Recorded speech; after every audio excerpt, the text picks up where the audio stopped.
मगर इंसानों ने वक्त की सैर का इजाद किया। खोज की शुरुआत कुछ बड़े ही होशियार साइंटिस्ट्स ने ऐसी मशीन बनाई जो वक्त की सैर करवा सकती थी। इस मशीन का नाम रखा गया क्रोनो नेविगेटर। जब इसे पहली बार ऑन किया गया तो लैब में एक अजीब सी एनर्जी फैल गई।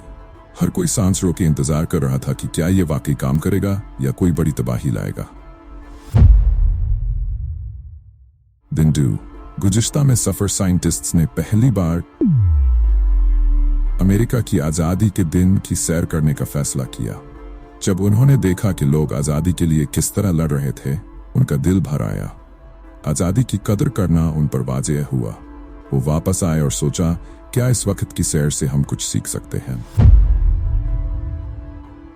दिन 3 तारीख से सबक वो जो तजुर्बा लेकर आए उसे दुनिया के साथ शेयर किया। लोग पहले से ज्यादा अपने गुज़िश्ता से सीखने की बात करने लगे, लेकिन कुछ लोगों ने एतराज किया कि अगर तारीख में बदलाव किया जाए तो नतीजे खतरनाक हो सकते हैं। मुस्तकबिल की तरफ सफर जिज्ञासा में घिरे हुए साइंटिस्ट्स ने अब मुस्तकबिल में जाने का इरादा किया, जहां हर जगह तकनीक और एआई का राज था, लेकिन इंसानों के दरमियान फासले बढ़ चुके थे। ये नजारा देखकर वो समझ गए कि तरक्की भी अकेलापन ला सकती है।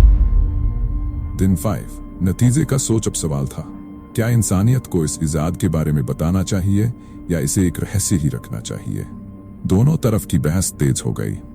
कुछ का मानना था कि इस ताकत का सही इस्तेमाल इंसानियत को बहुत आगे ले जा सकता है, और कुछ डरते थे कि इससे सब कुछ तबाह हो सकता है। आपकी इस कहानी में वक्त की सैर के अलग अलग पहलुओं को दिखाया जाएगा। जैसे जैसे इस मशीन की खबर फैलने लगी, लोगों में गुज़िश्ता को बदलने की ख्वाहिश बढ़ने लगी।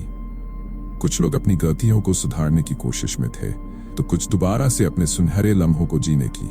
लेकिन इसका सबसे बड़ा खतरा यह था कि छोटी सी भी तब्दीली बड़े घातक नतीजे ला सकती थी।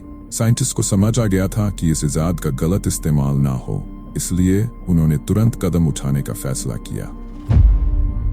हुकूमत का दखल अब तक वक्त की सैर का मसला बहुत बड़ा बन चुका था।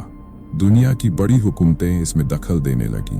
एक टेम्पोरल काउंसिल बनाई गई, जिसमें मुख्तलिफ मुल्कों के स्कॉलर्स, साइंटिस्ट्स और तारीख के माहिर शामिल थे। उन्होंने इस मशीन के इस्तेमाल के सख्त कवानीन बनाए, मगर इसी बीच कुछ लोग चोरी छिपे इसे इस्तेमाल करने की कोशिश में लगे रहे। दिन 8 बगावत और तबाही। एक दिन एक बागी ग्रुप ने मशीन का गलत इस्तेमाल किया और तारीख की एक अहम घटना में दखल दिया।